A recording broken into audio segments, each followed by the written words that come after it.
Merit Alumni Association. So as a part of the sessions done by Career and Personal Development Wing, we have another knowledge session being conducted today, and the topic is personal finance planning and investments. So I hope everyone is here. So before we get into the session, let's have a silent prayer.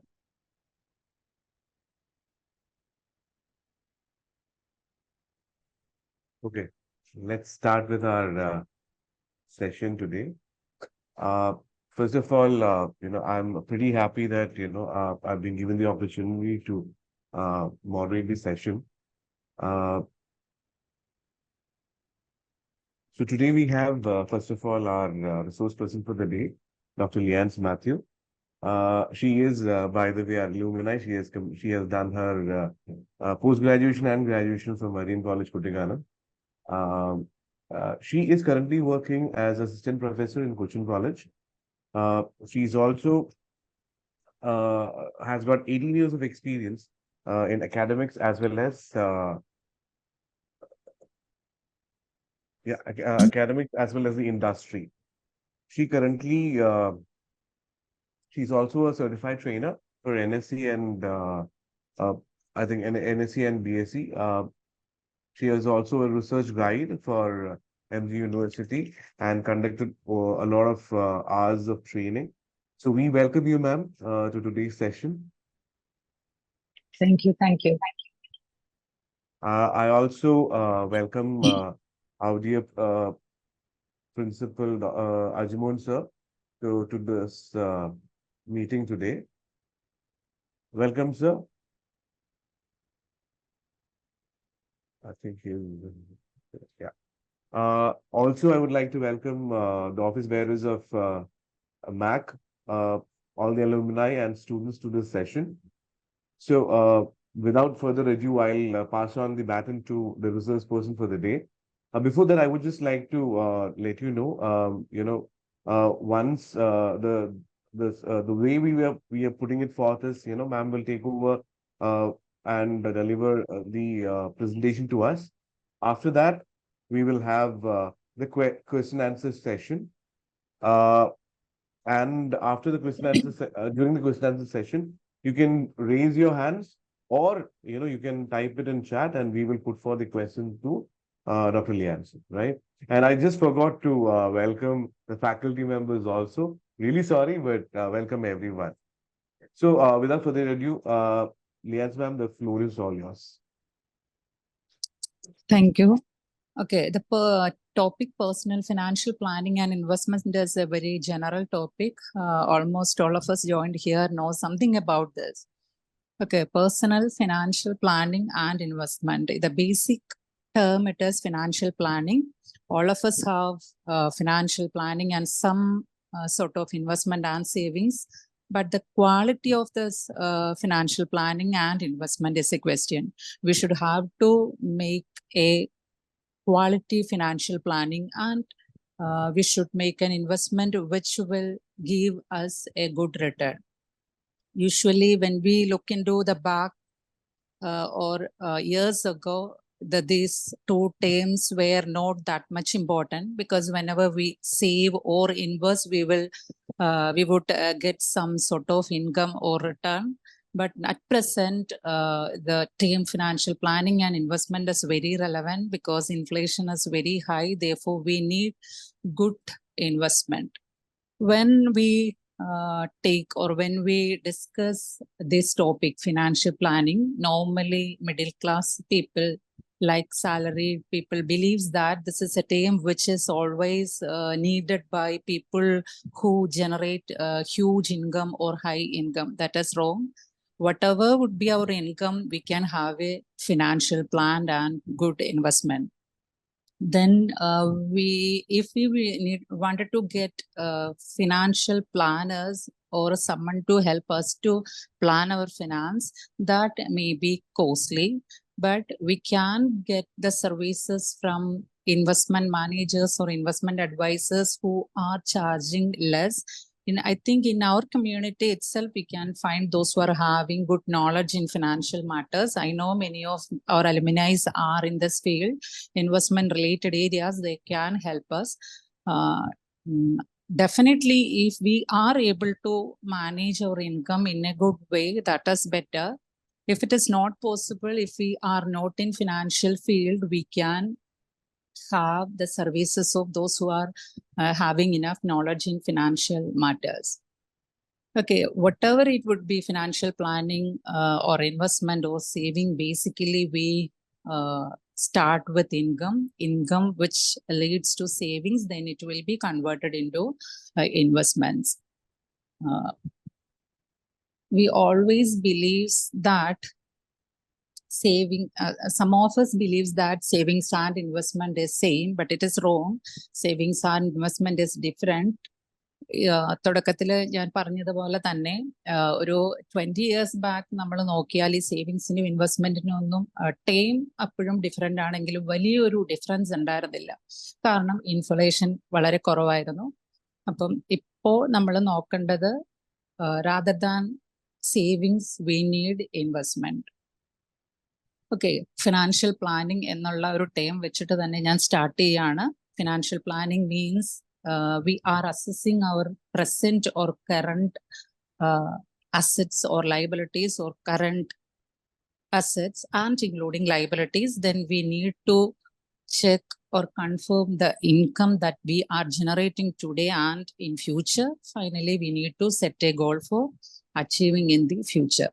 This is the basics of financial planning that we can do ourselves, or we can get the service of those who can count this asset or liabilities or income, expenses, etc. This is the steps involved in financial planning. First, we should understand the goal that we have to achieve in future. When we consider goal, it can be long term or medium term or short term, that we should set first. നമ്മൾ usually youngsters ആയിട്ടുള്ള കുട്ടികളോടൊക്കെ ഇങ്ങനത്തെ classes എടുക്കുമ്പോൾ നമ്മൾ പറയാറുള്ളത്, you should definitely fix your goal before making any financial plan. കാരണം നമുക്ക് ഒറ്റയടിക്കൊരു ഇൻവെസ്റ്റ്മെന്റ് നടത്തുന്നതിനേക്കാളും better it would be planning short time, long time and medium time goals. അത് സെറ്റ് ചെയ്ത് കഴിഞ്ഞാൽ പിന്നെ നമുക്ക് ഇൻവെസ്റ്റ്മെന്റും ബേസ്ഡ് ഓൺ അത് തന്നെ ചെയ്യാൻ പറ്റും. Then identifying goal, then we can measure the assets and liabilities including expenses, then current income, future നമുക്ക് കിട്ടാൻ ചാൻസ് ഉള്ള yearly ഒരു 10% or 20% if you are expecting, that should be considered while calculating earnings or income. Then ഫ്യൂച്ചറിൽ വരാവുന്ന expenses, അത് emergencies ആകാം, അല്ലെങ്കിൽ നമ്മൾ കൺഫേം ചെയ്തിരിക്കുന്ന ലൈക്ക് ചൈൽഡ്സ് എഡ്യൂക്കേഷൻ, അതൊക്കെ ആകാം, അത് ലിസ്റ്റ് ചെയ്യുക. ദെൻ പ്ലാനിങ് ഫോർ, അവിടെയാണ് ഈ സ്റ്റേജിലാണ് ഫിനാൻഷ്യൽ പ്ലാനിങ് ആക്ച്വലി ഇംപ്ലിമെന്റ് ചെയ്യേണ്ടത്. നമ്മൾ ഫിനാൻഷ്യൽ പ്ലാനിങ് കൊണ്ടുവരുന്നു, based on that planning we should invest. Usually people ഒരു നല്ല കരിയറിലേക്കൊക്കെ എത്തുന്നവർ യൂഷ്വലി ഒരു ഈ സ്റ്റെപ്പ് വരെ ചെയ്യാറുണ്ട്. നെക്സ്റ്റ് സ്റ്റെപ്പ് എന്ന് പറയുന്നത്, meanwhile when they are busy they will forget about reviewing their portfolios അല്ലെങ്കിൽ ഇൻവെസ്റ്റ്മെന്റ്. അതും കമ്പൽസറി ആണ്. ഇപ്പൊ ഫിനാൻഷ്യൽ പ്ലാനേഴ്സിനെ അപ്പോയിന്റ് ചെയ്യുന്നുണ്ടെങ്കിൽ പോലും throughout financial planners ഉണ്ടെങ്കിൽ they will check and they will inform whenever something happens with our portfolio or investment. അല്ല നമ്മൾ തന്നെയാണെങ്കിൽ, അല്ലെങ്കിൽ ഫ്രീ ആയിട്ടൊരു ഫിനാൻഷ്യൽ അഡ്വൈസ് എടുക്കുന്ന ആളാണെങ്കിൽ നമ്മൾ എപ്പോഴും അത് ഇൻ ബിറ്റ്വീൻ റിവ്യൂ ചെയ്യേണ്ടി വരും. കാരണം നമുക്കറിയാം എല്ലാ ഇൻവെസ്റ്റ്മെന്റ്സിന്റെയും റിട്ടേൺ വേരി ചെയ്യും ഓരോ വർഷം. ഇൻഫ്ലേഷൻ ബേസിസും അതിന് ഡിഫറൻസസ് ഉണ്ടാവും. അപ്പൊ നമ്മൾ പ്രോപ്പറായിട്ട് റിവ്യൂ ചെയ്താൽ മാത്രമേ ഒരു പ്രോപ്പർ ഫിനാൻഷ്യൽ പ്ലാനിങ്ങിലേക്കും നമ്മൾ ഉദ്ദേശിക്കുന്ന റിട്ടേണിലേക്കും ഒക്കെ എത്താനായിട്ട് സാധിക്കുകയുള്ളൂ. യൂഷ്വലി ഫിനാൻഷ്യൽ പ്ലാനിങ് നമുക്ക് ഒരു പ്ലാനറിനെ, ഫിനാൻഷ്യൽ പ്ലാനർ അപ്രൂവ്ഡ് ആയിട്ടുള്ള ഫിനാൻഷ്യൽ പ്ലാനേഴ്സിനെ അപ്പോയിന്റ് ചെയ്യാണ്ട് തന്നെ യൂഷ്വലി പണ്ട് മുതൽ പറഞ്ഞു വരുന്ന ഒരു ബഡ്ജറ്റ് റൂളാണ് 50-30-20. അപ്പം ഇതും നമ്മൾ ഇപ്പോഴത്തെ ജനറേഷനോട് പലപ്പോഴും പറഞ്ഞു കൊടുക്കുന്ന, at least you should invest 20 or 25% of your current income ആണ്. ഈ 50-30-20 റൂൾ എന്ന് പറയുന്നത് പലരും കേട്ടിട്ടുണ്ടാവും. 50% should be used for necessities or need, 30% can be used for your wants or desire, 20% should be invested. പക്ഷെ ഒരു എൻ്റെ ഒരു പേഴ്സണൽ ഒപ്പീനിയനിൽ ഈ 50-30-20 റൂളൊന്നും നമ്മളുടെ ഏറ്റവും പുതിയ ഫിനാൻഷ്യൽ പ്ലാനേഴ്സോ അല്ലെങ്കിൽ ഫിനാൻഷ്യൽ പ്ലാനിങ് കോൺസെപ്റ്റ്സോ ഒന്നും അക്സെപ്റ്റ് ചെയ്യുന്നില്ല. അതിൻ്റെയും റീസൺ, ഈ ബേസ് റീസൺ എന്ന് പറയുന്നത് ഇൻഫ്ലേഷൻ തന്നെയാണ്. ഇപ്പൊ ഏറ്റവും റീസെന്റ് ആയിട്ടുള്ള ഒരു ഫിനാൻഷ്യൽ കോൺസെപ്റ്റ് അല്ലെങ്കിൽ ഫിനാൻഷ്യൽ പ്ലാനിങ് ക്രൈറ്റീരിയ എന്ന് പറയുന്നത് എനിക്ക് തോന്നുന്നു ഏർലി റിട്ടയർമെന്റ്, ഫയർ എന്നുള്ള ഒരു കോൺസെപ്റ്റ് ആണ്. ആ ഫയർ ഒക്കെ വെച്ച് നോക്കുമ്പോൾ fire means financially independent and retire early. അത് വെച്ച് നോക്കുമ്പോൾ ഈ 20% will not help us to reach early retirement. 50 നമുക്ക് ചേഞ്ച് ചെയ്യാം. നമ്മളുടെ ഫിനാൻഷ്യൽ കണ്ടീഷനും ഇൻകം ഒക്കെ വെച്ചിട്ട്, റെസ്പോൺസിബിലിറ്റീസും നമ്മളുടെ എക്സ്പെൻസസും ഒക്കെ വെച്ചിട്ട് we can modify it. Anyway I think 40% should be same to savings and investment. അതാണ് അറ്റ് പ്രസന്റ്. ഇതാണ് യൂഷ്വലി പലരും ഫോളോ ചെയ്യാറുള്ള ഒരു റൂളും നമ്മളുടെ എക്സ്പേർട്സ് ആണെങ്കിലും പറയാറുള്ള ഏറ്റവും ബേസിക് റൂളാണ് ഇത്. പക്ഷെ പലപ്പോഴും ഈ 20% സേവ് ചെയ്താൽ ദാറ്റ് ഇസ് ഇനഫ് എന്നുള്ള ചിന്തയാണ് പലർക്കും വരിക. അപ്പം 20% ഈ റൂള് നമ്മൾ മറക്കേണ്ട സമയം കഴിഞ്ഞു. At present at least V follow this one, fire, financial independence and retire early. എനിക്ക് തോന്നുന്നു ഫിനാൻസ് വിത്ത് ശരൺ, അതുപോലെ ഷാരിഖ് ശംസുദ്ദീൻ, ഇവരൊക്കെ ഇപ്പം ഒരു കാണിക്കുന്ന എടുത്തു പറയുന്ന ഒരു planning, financial plan, proper financial പ്ലാനിങ്ങിന് അവർ തരുന്ന ഒരു ഐഡിയ എന്ന് പറയുന്നത് ഫയർ ആണ്. Even if it was introduced years ago, എനിക്ക് തോന്നുന്നു അബൌട്ട് 30 years അഗോ ആണ് ഈ ഒരു ടൈം, ഫയർ എന്നുള്ള ഒരു ടൈം വന്നത്.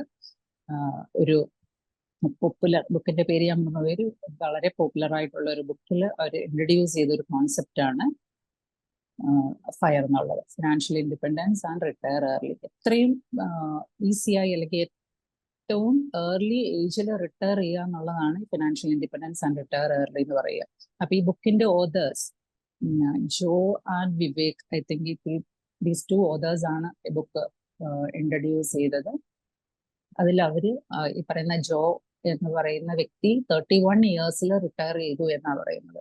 റിട്ടയർ ചെയ്തു എന്ന് പറയുന്നത് ആക്ച്വലി റിട്ടയർമെന്റ് ആ ഒരു 31 years കഴിഞ്ഞ് they were not sitting ideally in home അല്ല, പക്ഷെ അവർക്ക് ഇഷ്ടമുള്ള ജോലികളിൽ ഏർപ്പെടുക എന്നുള്ളതാണ് അതുകൊണ്ട് ഉദ്ദേശിക്കുന്നത്. For example, if I am working in a government college, remuneration wise, income wise ഒക്കെ ഞാൻ ഹാപ്പി ആകാം.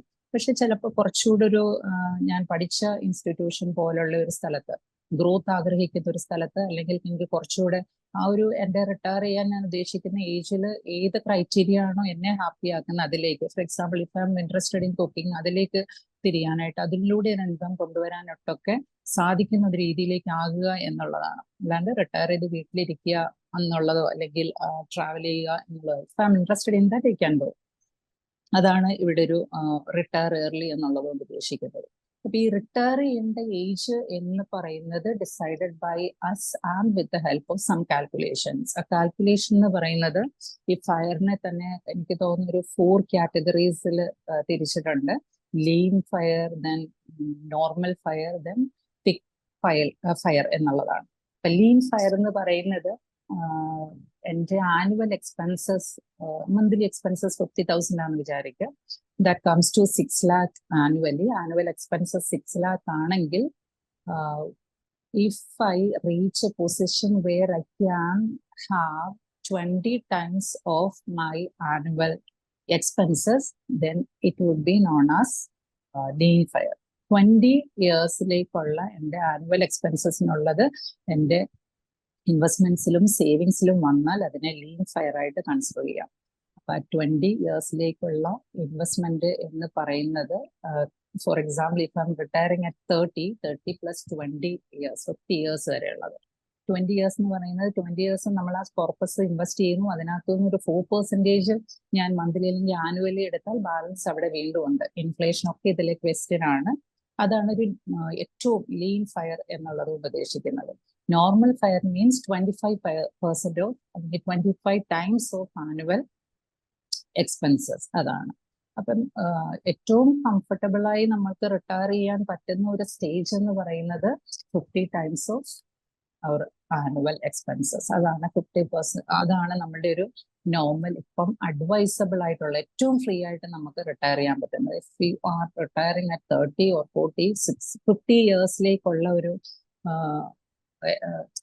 നമ്മുടെ 50 ഇയേഴ്സിലേക്ക് നമുക്ക് ഉള്ള എക്സ്പെൻസസ് മീറ്റ് ചെയ്യാനുള്ള ഒരു കോർപ്പസ് നമ്മുടെ കയ്യിൽ ഉണ്ടെങ്കിൽ that will be comfortable. Usually നമുക്കത് യൂസ് ചെയ്യേണ്ടി വരില്ല. Balance can be given to the kids. അതാണ് റൂള് പറയുക. ഇതെല്ലാം ഡിസൈഡ് ചെയ്യുന്നത് ബേസ്ഡ് ഓൺ ഇൻഡിവിജ്വൽസ് റിക്വയർമെന്റ്സ്. ചിലപ്പോൾ ഇപ്പോൾ ഉണ്ടാകുന്ന എക്സ്പെൻസസ് എനിക്കൊരു ലേറ്റ് 30 ഇയേഴ്സോ 50 ഇയേഴ്സോ കഴിഞ്ഞുണ്ടാവണം എന്നില്ല. അതനുസരിച്ച് നമ്മൾക്ക് പ്ലാൻ ചെയ്യാനായിട്ട് സാധിക്കും. Then about financial planning, these 3 things should be remembered. Plan for emergencies. Emergencies എന്ന് പറയുന്നത് we should keep a certain percentage of our investments or savings in liquid form. അതായത് ലിക്വിഡ് ഫോം എന്ന് പറയുന്നത് നമ്മുടെ 6 മന്ത്സിലേക്കുള്ള ഒരു നമ്മുടെ 6 മന്ത്സിലേക്ക് നമുക്ക് വരാവുന്ന എക്സ്പെൻസസ് ഒരു ലിക്വിഡ് ഫോമിൽ വെക്കണം എന്നുള്ളത്. Liquid form does not mean that we should keep that in cash. നമുക്ക് ഏറ്റവും ലിക്വിഡ് ആയിട്ടുള്ള സേവിങ്സ് അക്കൗണ്ടിൽ, അതുപോലെ ഓവർനൈറ്റ് നമുക്ക് ലിക്വിഡേറ്റ് ചെയ്യാൻ പറ്റുന്ന debt instruments like money market, mutual ഫണ്ടിലും ഒക്കെ നമുക്ക് വെക്കാനായിട്ട് സാധിക്കും. Next one, plan for family goals. അത് may be short time, long time, medium time ആകാം. Then very important it is plan for retirement. റിട്ടയർമെന്റിലേക്ക് നമ്മൾ തന്നെ പ്ലാൻ ചെയ്ത് വെച്ചാൽ ഫാമിലീസിൽ ഉണ്ടാവുന്ന പല എന്താ പറയുന്നത് ക്രൈസിസും നമുക്ക് മാനേജ് ചെയ്യാൻ പറ്റും എന്നാണ് പല എക്സ്പേർട്സും പറയുക. ദെൻ നമ്മൾ ഇൻവെസ്റ്റ്മെന്റിലേക്ക് വരുമ്പം പലപ്പോഴും ഒരു ക്വസ്റ്റ്യൻ ആണ് how we should select instruments for investment. അതിൽ ഈ പറയുന്ന ഫസ്റ്റ് ഞാൻ പറഞ്ഞ ഒരു കോൺസെപ്റ്റിലേക്ക് തന്നെ വരികയാണ്. നമ്മളെപ്പോഴും പലപ്പോഴും ആൾക്കാർ ട്രഡീഷണൽ ആയിട്ടുള്ള ഏറ്റവും സേഫ് ആയിട്ടുള്ള ഇൻസ്ട്രുമെന്റ്സിനെ ഡിപ്പെൻഡ് ചെയ്ത്, ലൈക്ക് ഫിക്സഡ് ഡിപ്പോസിറ്റ് ഒക്കെ ഡിപ്പെൻഡ് ചെയ്ത് ഇരിക്കുന്ന ആൾക്കാരാണ്. പക്ഷെ ഇനി വരുന്ന സമയത്ത് ഐഡിയലായിട്ട് നമുക്ക് ഒരു ഫിക്സഡ് ഡിപ്പോസിറ്റിൽ ഇട്ടിട്ട് ഇരിക്കുക എന്നുള്ളത് ആക്ച്വലി പോസിബിൾ അല്ല എന്ന് തന്നെ പറയാം. അതിന്റെ ബേസിക് റീസൺ എന്ന് പറയുന്നത് ഇൻഫ്ലേഷൻ ആണ്. At present inflation 6 to 7%. Then fixed deposit gives you 6% or 7% return. When comes to actual return, it will be nil. അപ്പം when we are selecting instruments for investment, you should compare the risk return combination. അതായത് ഫിനാൻസുകാർക്കറിയാം, നമ്മൾ എപ്പോഴും പറയും whenever there is a risk there should be return. Whenever you take high risk you will get high return. അതിന്റെ ഒരു example ആണ് ഇവിടെ കാണിച്ചിരിക്കുന്നത്. High reward low risk എന്ന് പറയുന്നത് we cannot get anywhere. Risk കുറവാണ്, റിട്ടേൺ കൂടുതലാണെന്ന് പറയുന്ന ഇൻസ്ട്രുമെന്റ്സ് എന്ന് പറയുന്നത് ലൈക്ക് മണി ചെയിനോ അല്ലെങ്കിൽ മൾട്ടി ലെവൽ മാർക്കറ്റിംഗ് ഒക്കെ ആയിരിക്കും. അതിൽ actually we are taking very high risk. Then high reward high risk എന്ന് പറയുന്നത് invest in equity, derivatives, futures ഒക്കെയാണ്. അതും we should include in our portfolio. മൊത്തം ഇതിനകത്ത് ഇടണം എന്ന് പറയില്ല, പക്ഷേ ഒരു certain percentage of our income should be invested in risky instruments which will give you high reward. Then bank deposit, post of schemes എന്ന് പറയുന്ന ഫിക്സഡ് ഇൻകം ഗിവിംഗ് സെക്യൂരിറ്റീസ് ആണ്. ബാങ്ക് ഡിപ്പോസിറ്റ്സ് ആകാം അല്ലെങ്കിൽ പോസ്റ്റ് ഓഫീസിലെ FD ആകാം. ഇതിലൊക്കെ ഒരു certain fixed percentage return തരും. അത് ലോ റിസ്ക് ലോ റിവാർഡ് ആണ്. റിസ്ക് നമ്മൾ കുറച്ചാണ് എടുക്കുന്നത്, അവിടെ നമുക്ക് കിട്ടുന്ന റിട്ടേണും കുറച്ചായിരിക്കും. അപ്പം പലപ്പോഴും ഈ പറയുന്ന low risk low return instruments at present will not give you actual return. എല്ലാ ഇൻസ്ട്രുമെന്റ്സിനും എനിക്ക് തോന്നുന്നു almost they will give you 8% return. PPF ആണെങ്കിൽ 7 point something ആണ്. പോസ്റ്റ് ഓഫീസിന്റെ almost all schemes will give you 8 and 8.5 return.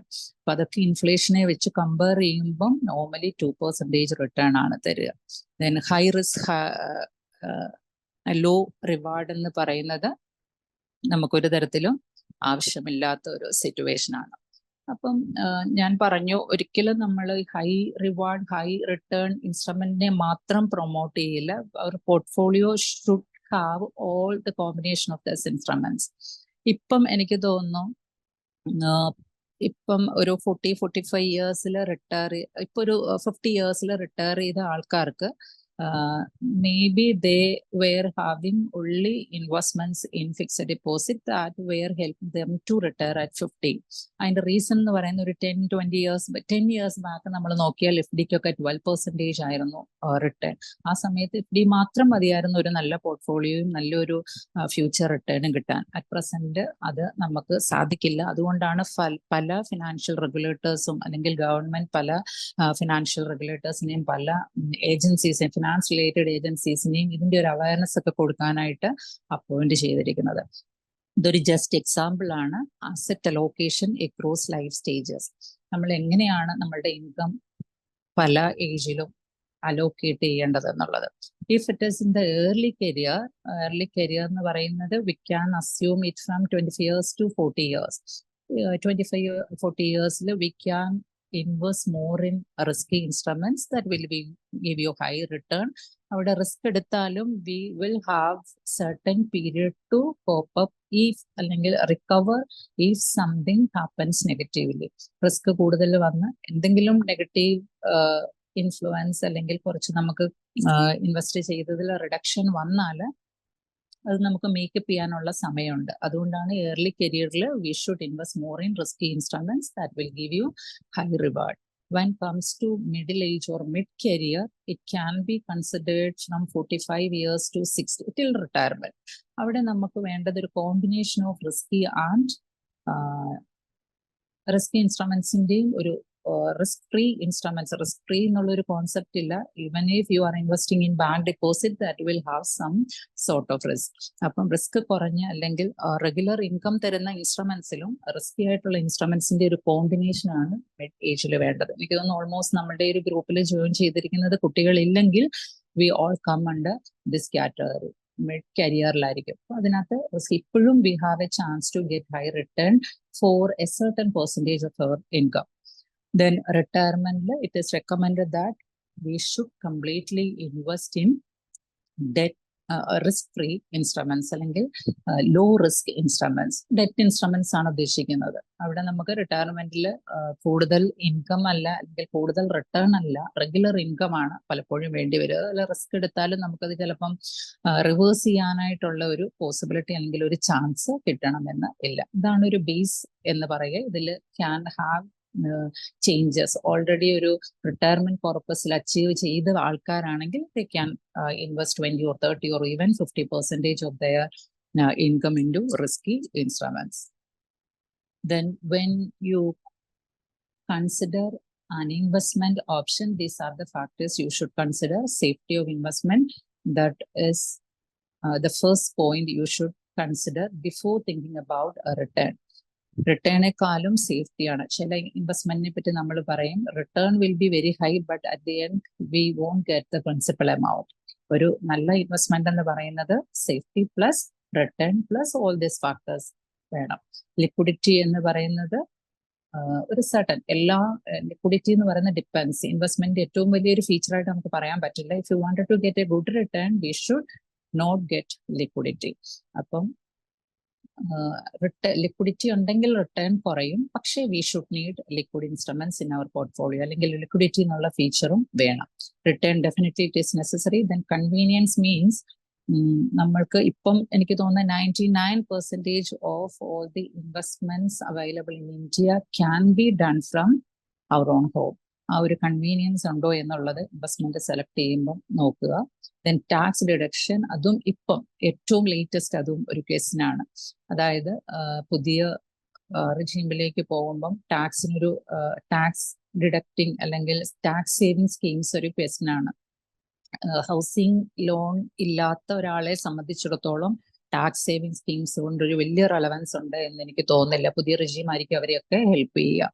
അപ്പൊ പലപ്പോഴും tax saving schemes തരുന്നതിനേക്കാളും return അതല്ല ടാക്സ് സേവിങ് അല്ലാത്ത സ്കീംസ് നമ്മൾക്ക് തരാറുണ്ട്. അപ്പം ഇപ്പൊ പുതിയ സ്കീം പ്രകാരം പുതിയ സ്ട്രീം പ്രകാരം നമ്മൾ ടാക്സ് സേവിങ്ങിന് ഒരു വലിയ റെലവൻസ് ഇല്ല. Still if you are having A housing loan U can invest in tax saving schemes.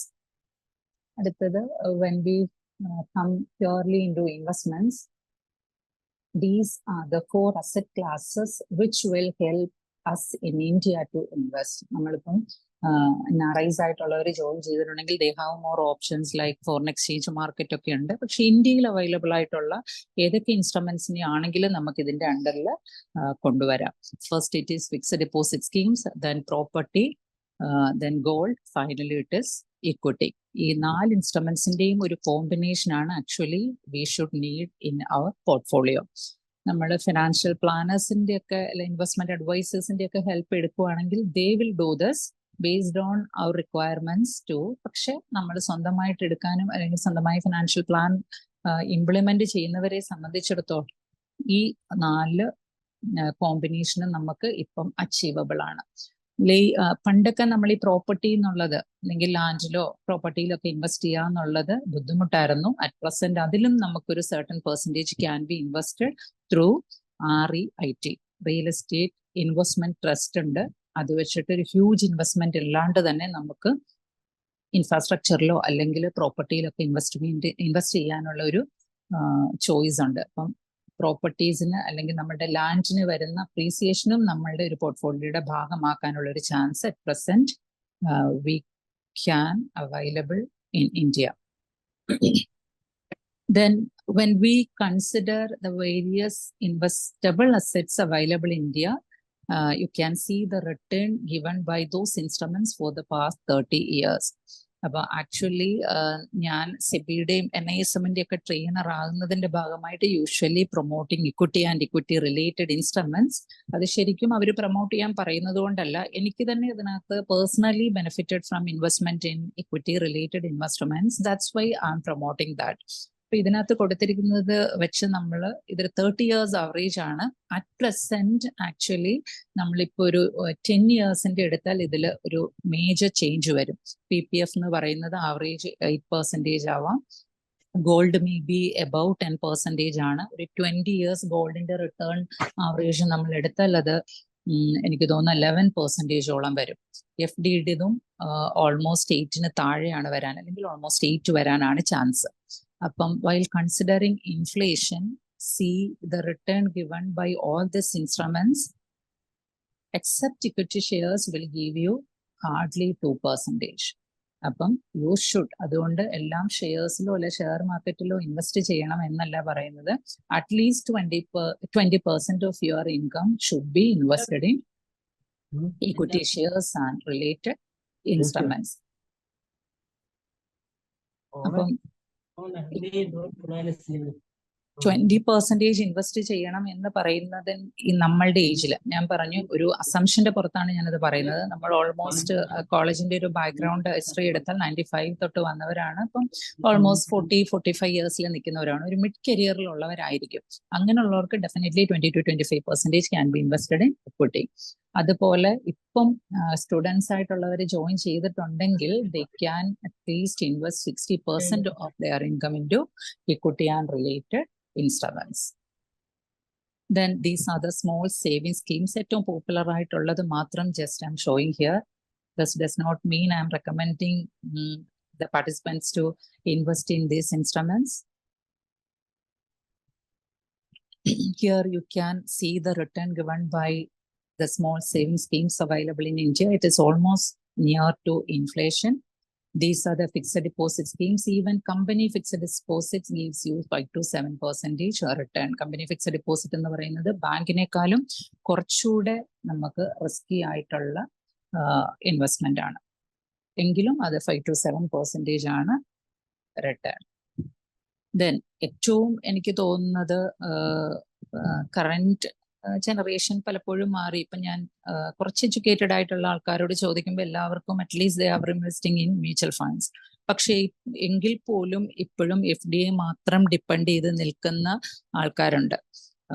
നമ്മളുടെ കൂടെ കോമേഴ്സിലോ അല്ലെ ഫിനാൻസിലൊക്കെ വർക്ക് ചെയ്യുന്ന ആൾക്കാരും ഇപ്പോഴും FDയിലും PPFലും മാത്രം ഇൻവെസ്റ്റ് ചെയ്ത് ഇക്വിറ്റി മാർക്കറ്റിലോ അല്ലെങ്കിൽ മ്യൂച്വൽ ഫണ്ടിലോ ETF-ലോ ഒന്നും നോക്കാതെ ഇരിക്കുന്ന ആൾക്കാരെ എനിക്കറിയാം. അപ്പൊ ഈ ഒരു എന്താ പറയുന്ന ഈ ഒരു ഗ്രാഫ് കണ്ടാൽ നമുക്ക് മനസ്സിലാകാം പല ടൈമിലും ഇൻഫ്ലേഷൻ ബീറ്റിംഗ് FD റേറ്റ്സ്.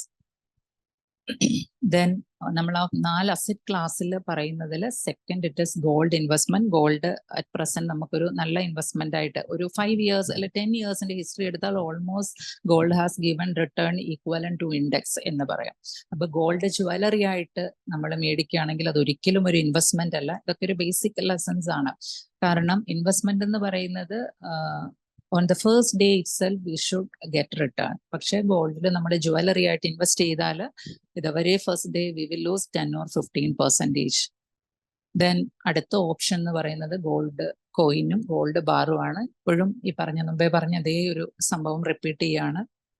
കോമേഴ്സിൽ ഈ പറയുന്ന ക്യാപിറ്റൽ മാർക്കറ്റും ഇക്വിറ്റി ഷെയർസും ഒക്കെ അതിന്റെ ബെനിഫിറ്റ്സും ഒക്കെ പഠിപ്പിച്ചിട്ട് ഗോൾഡ് കോയിന് 20-25 ഇയേഴ്സ് കഴിഞ്ഞ് കുട്ടികൾക്ക് അവരുടെ മാരേജിന് വേണ്ടി ഇപ്പം ഗോൾഡ് കോയിൻ ഒക്കെ മേടിച്ച് ലോക്കറിൽ വെക്കുന്നവരെ എനിക്കറിയാം. അതെല്ലാം മാറേണ്ട സമയം കഴിഞ്ഞു. ഗോൾഡ് ഒരു ഇൻവെസ്റ്റ്മെന്റ് ആയിട്ട് we are considering we can invest through gold mutual funds or sovereign gold bonds. Gold mutual fund എന്ന് പറയുന്നത് വെരി ഗുഡ് ഓപ്ഷൻ. അതുപോലെ ഗോൾഡ് മ്യൂച്വൽ ഫണ്ടിൽ പോലെ തന്നെ നമുക്ക് ഗോൾഡിന്റെ ETF ഉണ്ട്, exchange traded fund. NSE BSE പോലുള്ള എക്സ്ചേഞ്ചിൽ നമ്മൾ ഷെയർസ് മേടിക്കുന്നത് പോലെ തന്നെ ഗോൾഡിന്റെ ചെറിയ യൂണിറ്റ്സ് നമുക്ക് മേടിക്കാനായിട്ട് സാധിക്കും. ഇത് മേടിച്ചിട്ട് whenever we need money back we can redeem that through എക്സ്ചേഞ്ചസ്. സോവറിൻ ഗോൾഡ് ബോണ്ട് എന്ന് പറയുന്നത് ഗവൺമെന്റ് ബോണ്ട് ആണ്. ഐ തിങ്ക് ബാങ്ക് അക്കൗണ്ട് ഹോൾഡേഴ്സിനൊക്കെ bank usually messages sovereign gold bond issue ചെയ്യുന്ന സമയത്ത് മെസ്സേജസ് വിടാറുണ്ട്. ഇത് പ്രീവിയസ് ലാസ്റ്റ് പീരീഡിന്റെ ഏതോ ഒരു ബാങ്കിന്റെ ഒരു അഡ്വർടൈസ്മെന്റ് ആണ്. ഗോൾഡ് ബോണ്ടിൽ ഗോൾഡിൽ ഇൻവെസ്റ്റ് ചെയ്യുന്നതിന് പകരം നമുക്ക് ഇൻവെസ്റ്റ് ചെയ്യാം. It's a bond issued by government through RBI. All the nationalised and private banks are promoting sovereign gold bond. ഇതാണ് ഫീച്ചേഴ്സ് ഓഫ് SGBs. ഗോൾഡിന്റെ പ്രൈസ് മൂവ്മെന്റിന്റെ അനുസരിച്ച് ബോണ്ടിന്റെ പ്രൈസ് മൂവ് ചെയ്യും. Along with that government giving 2.5% annually for those who are holding sovereign gold bond. ഇതിൽ നമുക്ക് issuer, അതായത് ഗവൺമെന്റിന് കൊടുത്തിട്ട് റിഡീം ചെയ്യണമെങ്കിൽ it would need 5 years, but it is listed in NSE. From there we can redeem. അവിടെ buyers ഉണ്ടെങ്കിൽ നമുക്കത് NSEയിൽ തന്നെ കൊടുത്ത് റിഡീം ചെയ്യാനായിട്ട് പറ്റും. അപ്പോൾ ഒരു ലിക്വിഡിറ്റിയും കൂടെയുള്ള ഒരു ഇൻസ്ട്രുമെന്റ് ആണ്. യൂഷ്വലി ഡിബഞ്ചേഴ്സിന്റെയും ബോൺസിന്റെയും ഒക്കെ ഒരു ഏറ്റവും വലിയൊരു ക്രൈസിസ് എന്ന് പറയുന്നത് ഒരു സർട്ടൻ ലോക്കിൻ പീരീഡ് 20-25 years ലോക്കിൻ പീരീഡ് ഉണ്ടാവും. ആ സമയത്തിന് മുമ്പ് നമുക്ക് കിട്ടില്ല എന്നുള്ളതാണ്. പക്ഷെ ഇപ്പൊ എനിക്ക് തോന്നുന്നു കമ്പനീസ് ആക്ട് 2013 പ്രകാരം ഇറഡീമബിൾ ഇൻസ്ട്രുമെന്റ്സ് കംപ്ലീറ്റ്ലി 99% ഇന്ത്യയിൽ ബാൻ ചെയ്തിരിക്കുകയാണ്. അപ്പൊ നമുക്ക് ഏത് ഇൻസ്ട്രുമെന്റ്സിൽ ഇൻവെസ്റ്റ് ചെയ്താലും we have to suffer the interest or return percentage, but still we can redeem it. Then when it comes to capital market or equity investment in equity shares, പലർക്കും അറിയാം investment in equity shares അല്ലെങ്കിൽ capital market എന്നൊക്കെ പറയുമ്പം ഒരു 20% all together നമ്മളുടെ ഗ്രൂപ്പിനെ അല്ല ഞാൻ കൺസിഡർ ചെയ്യുക, ഒരു ജനറൽ പബ്ലിക്കിനെ എടുത്താൽ 20% having investment in equity shares or mutual funds. ഒരു 30% may have some information about it. പക്ഷെ അവർക്ക് അതിൽ ഇൻവെസ്റ്റ് ചെയ്യാനായിട്ട് പേടിയാണ്. അതിന്റെ റീസൺ എന്ന് പറയുന്നത് ഇവർ കേട്ടിട്ടുള്ളത് ഒരു പൈസ പോകുന്ന ഒരു സ്ഥലം ആണെന്നുള്ളതാണ്. ബാലൻസ് 50% ഇങ്ങനെ ഒരു സംഭവം പോലും അറിവ് ഉണ്ടാവില്ല. അപ്പം ഇക്വിറ്റി ഇൻവെസ്റ്റ്മെന്റ് എന്നുള്ള പറയുന്നത് actually I have started my career in financial services industry. നമ്മുടെ ക്യാമ്പസ് പ്ലേസ്മെന്റ് തന്നെയായിരുന്നു, JRG സെക്യൂരിറ്റീസിലാണ്. അപ്പം ആ ഒരു കിട്ടിയ ഇൻഫർമേഷൻ കൊണ്ടായിരിക്കും since 2006 have investing in mutual funds and in equity shares. അപ്പൊ ഈ ഒരു ക്ലാസിന്റെ ഭാഗമായിട്ട് ഇതുവരെ ഇത് കേൾക്കാത്ത ആൾക്കാരോട് ഡയറക്റ്റ് പോയി ഷെയർസിൽ ഇക്വിറ്റി ഷെയർസിൽ ഇൻവെസ്റ്റ് ചെയ്യണം എന്ന് ഞാൻ പറയുന്നില്ല. പക്ഷേ you should have an exposure in equity market അല്ലെങ്കിൽ ക്യാപിറ്റൽ മാർക്കറ്റ്. ക്യാപിറ്റൽ മാർക്കറ്റ് എന്ന് പറയുന്നത് place where investors can invest their savings into companies and government even. ഏതൊക്കെ ഇഷ്യൂസ് ആണെങ്കിൽ കമ്പനീസ് ആയിരിക്കാം അല്ലെങ്കിൽ ഗവൺമെന്റ് ആയിരിക്കാം അവരുടെ ഇൻസ്ട്രുമെന്റ്സ് ഇഷ്യൂ ചെയ്യുന്നത്. എന്നിട്ട് പബ്ലിക്കിന്റെ അവർ പൈസ മേടിക്കുന്നു. ആ ഫണ്ട് വെച്ചിട്ട് they are generating income. That income will be passed on to the investors. ആ ഇൻകം 2 തരത്തിലാണ് നമ്മളിലേക്ക് എത്തുക. ഇൻവെസ്റ്റേഴ്സിലേക്ക് ഷെയറിൽ ഇൻവെസ്റ്റ് ചെയ്താലും ഗവൺമെന്റ് ഇൻസ്ട്രുമെന്റ്സിൽ ഇൻവെസ്റ്റ് ചെയ്താലും രണ്ട് തരത്തിലാണ് നമുക്ക് അതിന്റെ, എസ്പെഷ്യലി ഇൻ ഷെയറിൽ ഇൻവെസ്റ്റ് ചെയ്യുമ്പം you getting return in two ways. The first one, capital appreciation, and the second one in the form of dividend. Company income profit generate ചെയ്യുമ്പോൾ ഒരു certain percentage will be given as dividend to the investors. Then rest will be reflected in their share prices. Say example, ഒരു example മാത്രമാണ്, നമ്മൾ റിലയൻസിന്റെ ഷെയറിൽ ഒരു 2011 invest ചെയ്താൽ ഒരു 500 ആയിരുന്നു, almost around 500-700 rate ആയിരുന്നു ഷെയറിന്. At present, it is almost 3,000, 2,900. അപ്പോൾ ആ ഒരു പ്രൈസിൽ വരുന്ന difference will be our return. അതാണ് ക്യാപിറ്റൽ അപ്രീസിയേഷൻ കൊണ്ട് ഉദ്ദേശിക്കുക. Along with that, most of the companies giving dividend.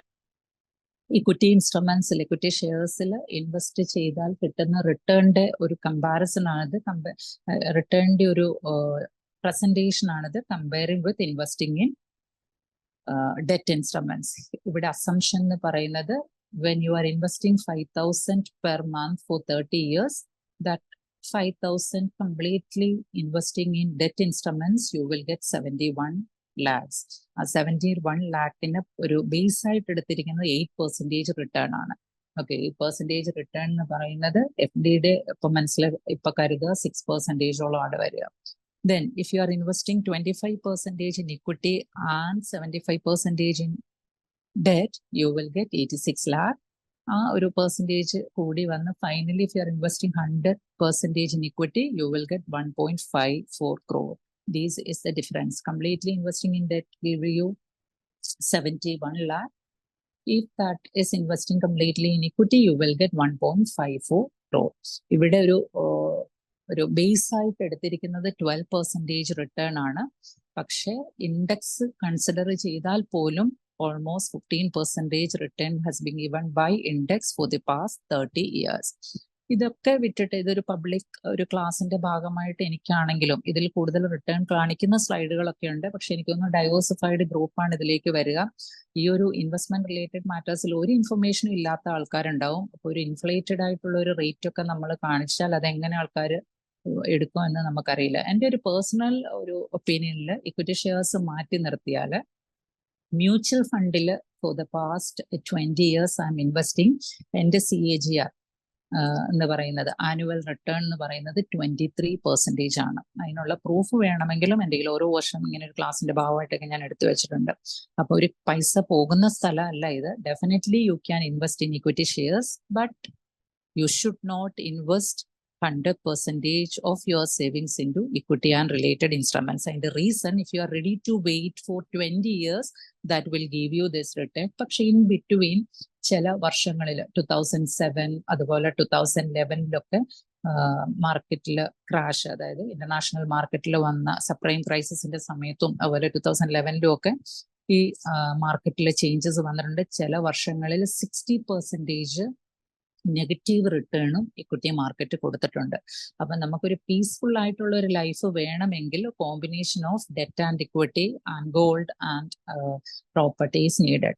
പക്ഷെ റിസ്ക് എടുക്കാനായിട്ട് അത്ര വില്ലിംഗ് ആയിട്ടും ആ റിസ്ക് നമ്മളെ ഇൻഫ്ലുവൻസ് ചെയ്യില്ല എന്നുള്ളവർക്ക് ക്യാൻ ഇൻവെസ്റ്റ് ഇൻ ഇക്വിറ്റി. പക്ഷെ അതും 100% നെവർ എവർ റെക്കമെൻഡഡ്. അപ്പോൾ ഞാൻ നേരത്തെ പറഞ്ഞു, ഇക്വിറ്റി മാർക്കറ്റ് അല്ലെങ്കിൽ ഇൻവെസ്റ്റ്മെന്റ് ഇൻ ക്യാപിറ്റൽ മാർക്കറ്റ് എന്നുള്ളത് ഭയങ്കര റിസ്കി ആയിട്ടുള്ള സംഭവമാണ്. ക്യാഷ് പോകുന്ന, പൈസ പോകുന്ന സ്ഥലമാണ് എന്ന് വിശ്വസിക്കുന്നവർക്കുള്ള ഒരു ഇൻഫർമേഷൻ ആണിത്. ഇത് purely data collected from national stock exchange website. ഈ പറയുന്ന അപ്പ് ആൻഡ് ഡൗൺസ് വന്നിട്ടുണ്ടെങ്കിലും Indian stock market is going up. Then if you are interested to invest in securities market, these are the basic procedure. You should open a demat account, then a trading account, and definitely we need a bank account. ഈ 3 അക്കൗണ്ടുകളും ഉണ്ടെങ്കിൽ you can from your home within a day start investing in equity shares. അതും എനിക്ക് തോന്നുന്നു financial services ഇൻഡസ്ട്രിയിൽ work ചെയ്യുന്ന കുറേ ആൾക്കാർ നമ്മളുടെ ഗ്രൂപ്പിൽ തന്നെയുണ്ട്. എനിക്ക് തന്നെ അറിയാം. അവരെയൊക്കെ നമുക്ക് കോണ്ടാക്ട് ചെയ്യാൻ പറ്റും. എനിക്ക് തോന്നുന്നു ഈവൻ ഈ ഒരു ഇൻവെസ്റ്റ്മെന്റ് റിലേറ്റഡ് മാറ്റേഴ്സ് ഡിസ്കസ് ചെയ്യാനായിട്ട് ഒരു ഗ്രൂപ്പ് തന്നെ ഉണ്ടായാലും കുഴപ്പമില്ല. പലപ്പോഴും നമ്മളുടെ പ്രൊഫഷണലിൽ ബിസിയാണ്. എന്നെ സംബന്ധിച്ചിടത്തോളം even if I M taking this type of classes, ഞാൻ ഇക്വിറ്റി ഷെയർസിൽ വളരെ കെയർഫുൾ ആയിട്ടാണ് ഇൻവെസ്റ്റ് ചെയ്യുക. കാരണം അത് നമ്മൾ പ്രോപ്പർലി റെഗുലർലി മോണിറ്റർ ചെയ്യണം. Regularly in the sense once in 6 months ആണെങ്കിലും മതി, അതിനുള്ള പേഷ്യൻസ് വേണം. അപ്പം ഇതിലേക്കൊക്കെ വരാൻ താല്പര്യമുള്ളവർക്ക് ഒരു റെഡി റെട്ടണർ പോലെ ഇൻഫർമേഷൻ കിട്ടണമെങ്കിൽ നമുക്ക് തന്നെ നമ്മളുടെ ഒരു കമ്മ്യൂണിറ്റി സ്റ്റാർട്ട് ചെയ്യാവുന്നതാണ്. അതിൽ കിട്ടുന്ന അപ്ഡേഷൻസ്, മേജർ ചേഞ്ചസ് വരുവാണെങ്കിൽ അതിനകത്ത് ആ ഫീൽഡിലുള്ളവർ അപ്ഡേറ്റ് ചെയ്യുവാണെങ്കിൽ that will help others. Okay, then active investing and passive investing വളരെ റെലവൻസ് ഉള്ള ഒരു 2 ടേംസ് ആണ് at present. Whether if it is in equity capital market or other instruments, നമുക്കൊരു ആക്റ്റീവ് ഇൻവെസ്റ്റിംഗ് നടത്താം, പാസീവ് ഇൻവെസ്റ്റിംഗ് നടത്താം. Active invest when comes to equity market, active investing means we are directly investing in company shares. We should always involve in the buying and selling process. Passive investing means actually we are giving our money to an intermediary for investing.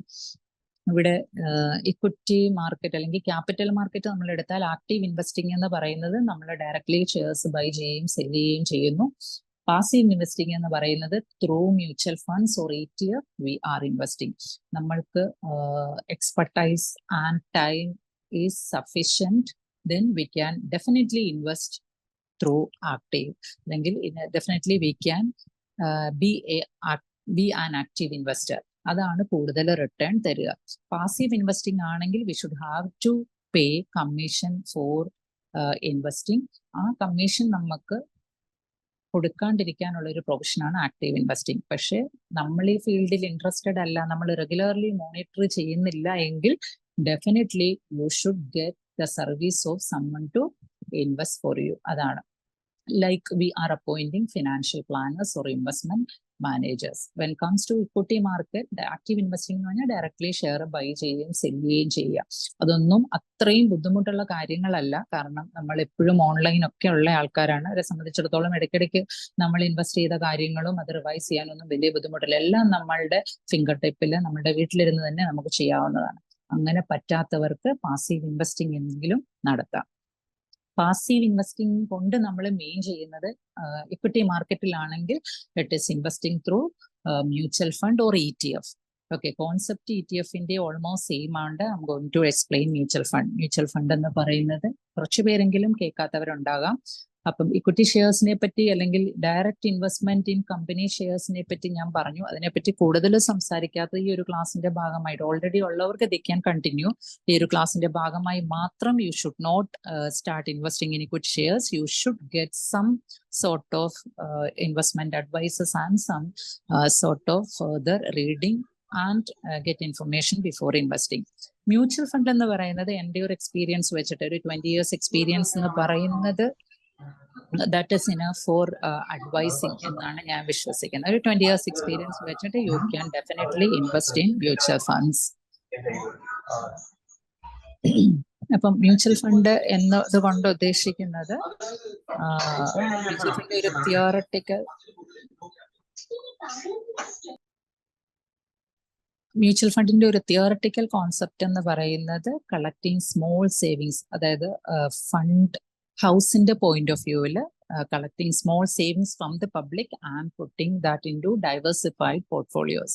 അതായത് നമ്മൾ direct ഷെയറിൽ invest ചെയ്യുകയാണെങ്കിൽ നമ്മൾ എത്ര invest ചെയ്താലും നമ്മൾ may be 10 or 15 shares ആയിരിക്കും നമുക്ക് മേടിക്കാൻ സാധിക്കുക. അതിൽ കൂടുതൽ മേടിക്കാം. 1000 can be invested in A company, 2000 അങ്ങനെ നമ്മൾക്ക് ഇൻവെസ്റ്റ് ചെയ്യാം. പക്ഷേ അതിനകത്തുള്ള ഡിഫിക്കൽട്ടി എന്ന് പറയുന്നത് നമുക്കത് monitoring part will be difficult.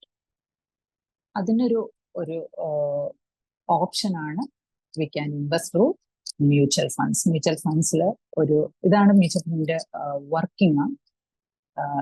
Investors investing their money into mutual fund houses, fund managers invest those funds into various securities, and those securities generate income. That income will be passed on to the investors. ഇതാണ് mutual ഫണ്ടിന്റെ ഒരു working. Fund മാനേജേഴ്സിന്റെ help കിട്ടണമെങ്കിൽ they will definitely charge commission. That when comparing with the return given by most of the mutual fund schemes, that commission will be very low. നമ്മൾക്കതൊരു വലിയ burden ആയിട്ടോ വലിയൊരു amount ആയിട്ടോ ഒന്നും ഒരിക്കലും ഫീൽ ചെയ്യില്ല. ഇതാണ് മ്യൂച്വൽ ഫണ്ടിന്റെ ഒരു ബേസിക് റൂൾ എന്ന് പറയുന്നത്. advantages of investing through mutual funds. ഇതൊക്കെയാണ്. Diversification is possible. ഒരു മ്യൂച്വൽ ഫണ്ട് സ്കീം എന്ന് പറയുന്നത് ഇൻവെസ്റ്റിംഗ് ഇൻ 1000 to 2000 കമ്പനീസ്. അപ്പൊ നമ്മളുടെ ഒരു small portion will go into various companies. അപ്പം ഏതെങ്കിലും ഒരു ഷെയറിൽ ഒരു നെഗറ്റീവ് റിട്ടേൺ വന്നാൽ that will not directly affect the investors.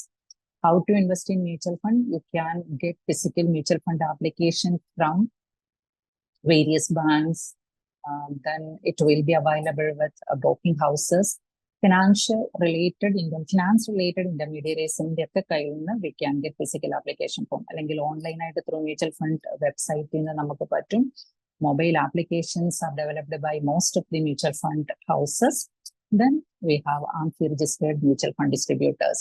അപ്പം പലപ്പോഴും ഡയറക്ട്ലി മ്യൂച്വൽ ഫണ്ട് വെബ്സൈറ്റിൽ നിന്ന് ഇൻവെസ്റ്റ് ചെയ്യണോ അല്ലെങ്കിൽ ആരെങ്കിലും ത്രൂ ഇൻവെസ്റ്റ് ചെയ്യണോ എന്നുള്ളൊരു ക്വസ്റ്റ്യൻ ആണ്. If you are having time and expertise, definitely you can directly invest. Otherwise you can go through invest through an intermediary. അതും നമ്മളുടെ ഗ്രൂപ്പിൽ തന്നെ എനിക്കറിയാം മ്യൂച്വൽ ഫണ്ട് അഡ്വൈസേഴ്സ് ഡിസ്ട്രിബ്യൂട്ടേഴ്സുമായിട്ടൊക്കെ വർക്ക് ചെയ്യുന്നവരുണ്ട്. അവരുടെയും ഹെൽപ്പ് നമുക്ക് എടുക്കാവുന്നതാണ്. മ്യൂച്വൽ ഫണ്ടിൽ V can invest in 2 forms, SIP and lump sum. Lump sum ആണ് നമ്മൾ ഇൻവെസ്റ്റ് ചെയ്യുന്നെങ്കിൽ ഇതൊരു എക്സാമ്പിൾ ആണ്. U are investing 12,000 in the initial month, then later you will get this return. അപ്പൊ എപ്പോഴും SIP ആണ് അല്ലെങ്കിൽ systematic investment plan monthly mutual ഫണ്ടിൽ ഇൻവെസ്റ്റ് ചെയ്യുന്നതാണ് ഒരു ലംസം ഇൻവെസ്റ്റ്മെന്റിനേക്കാളും ബെറ്റർ. അതിന്റെ ഒരു എക്സാമ്പിൾ ആണ് കാണിക്കുന്നത്. If it is through systematic investment plan, this will be the working. I'm not going to explain. Anyway, you will get 10% return in SIP than lump sum, even if it is in this same scheme. ഒരേ സ്കീമിൽ തന്നെ നമ്മൾ SIP ആയിട്ടും അല്ലെങ്കിൽ ഒരു ഒറ്റ അടിക്ക് lump sum amount ആയിട്ട് ഇൻവെസ്റ്റ് ചെയ്താൽ ഒരു 10% റിട്ടേണിൽ ഡിഫറൻസ് വരും. We are coming to the end of our presentation. These are the famous saying of famous investors that are related to equity and capital market related sayings. When you are planning to invest in capital market, these terms or these sayings will help you.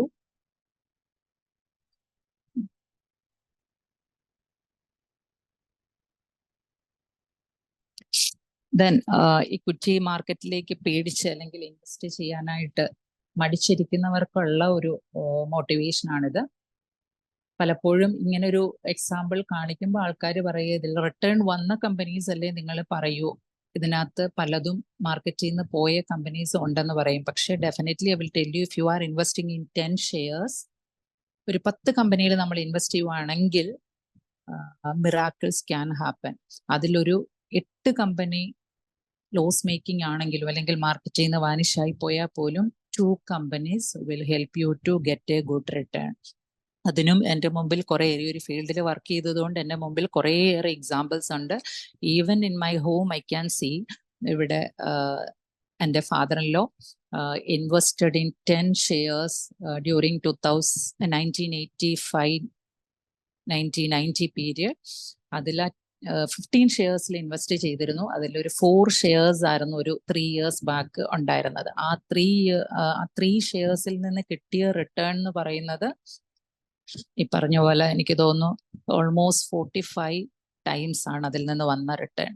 അപ്പം invest ചെയ്യുമ്പോൾ ഒരു particular company select ചെയ്ത് അതിൽ invest ചെയ്താൽ risk should be yours. പക്ഷെ നിങ്ങൾ ഒരു almost ഒരു 10-15 ഷെയർസിൽ ഇൻവെസ്റ്റ് ചെയ്യുകയാണെങ്കിൽ we will have A good return from equity investment.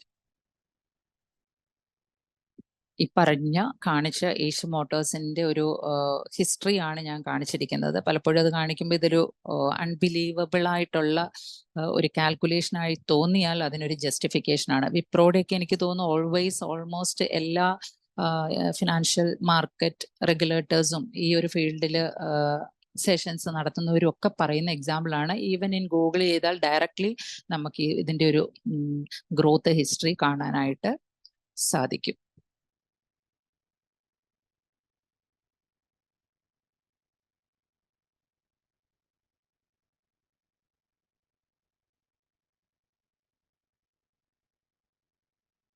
Here I'm concluding my session. If you have any doubts related to this, you can raise. If I know the answer, I will explain it. Otherwise, I will refer and give you answer later. Then one more request. If any one of you attending this program have any other investment options available in India to get more returns, you can refer that here. That will be helpful for me and the other audiences. Once again, thank you for giving a chance for me to present this here. Definitely in future also, I don't have 100% information, or I'm not a financial planner. Then again, if you need any help or support for investment related matters at any time, you can call me or contact me. Once again, thank you. Well, thank you, ma'am, for that insightful session. I think, in a matter of 1 hour, you have covered a lot. You have gone from the basics of investing to even, covering what mutual funds are, what equity is all about, what debt is all about. So I think, it was fairly good, well done. Now we'll open the session for chat. So I think I'm invite those who want to talk, please raise your hands. Otherwise, you can also type in your questions and we'll put it for ma'am to answer.